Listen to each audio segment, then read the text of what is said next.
Islam memiliki dua sumber hukum utama, yaitu Al-Quran dan Al-Hadis.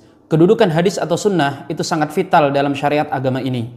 Selain dia berfungsi sebagai penjelas tentang isi ayat-ayat Al-Quran, bahkan dia juga menjadi sumber hukum Islam itu sendiri. Hal ini telah menjadi kesepakatan kaum muslimin sepanjang zaman, dulu sampai hari ini, bahkan hingga kelak insya Allah sampai hari kiamat. Namun dalam sejarahnya tidak bisa dipungkiri, banyak yang mencoba menembak jatuh otoritas hadis Nabi SAW dengan berbagai macam cara. Hadis Nabi bukan hanya dipalsukan, tetapi coba diingkari oleh mereka yang bahkan masih mengaku Islam atau yang mengaku berpegang teguh kepada Al-Quran.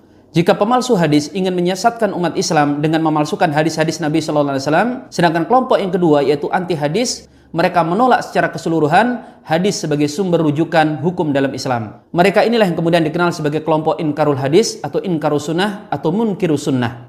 Kelompok kedua inilah yang akan kita bahas beberapa seri ke depan, mulai dari sejarah kemunculan kelompok ini, siapa mereka sebenarnya, argumen yang mereka gunakan dalam menolak hadis, dan tentu saja kita akan membahas bantahan para ulama yang membungkam dan mematahkan argumen-argumen yang mereka gunakan. Secara singkat sebagai mukadimah, bila dilihat secara kesejarahan, kemunculan mereka mulai menguat di masa generasi Abbasiyah. Dan ini bisa kita simak misalnya dalam sejarah ulama pada generasi ini bangkit membantah argumen kelompok-kelompok sesat ini. Di antaranya adalah Al-Imam Syafi'i yang berhasil membungkam dan mematahkan segala argumen yang digunakan oleh kelompok anti sunnah ini. Al-Imam Syafi'i membagi kelompok munkirus sunnah atau anti sunnah menjadi 3 kelompok besar. Yang pertama, yang paling hulu adalah yang menolak keseluruhan hadis Nabi SAW tanpa terkecuali.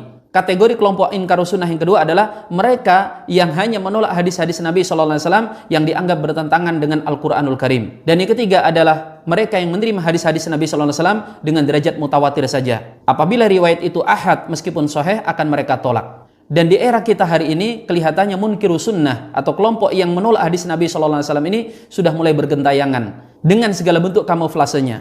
Bisa dengan istilah kembali kepada Al-Quran dan berbagai macam benderanya. Dan semua argumentasi mereka yang digunakan hari ini untuk menolak hadis-hadis Nabi SAW sebenarnya tidak ada hal baru. Segala tuduhan mereka terhadap hadis dan segala alasan mereka untuk meninggalkan sunnah Nabi SAW telah lengkap dijawab oleh para ulama dalam kitab-kitab mereka. Tinggal kita hari ini yang harus mau rajin-rajin membuka kitab para ulama dan kemudian menerjemahkan kembali dengan bahasa yang lebih mudah diterima oleh generasi di zaman ini.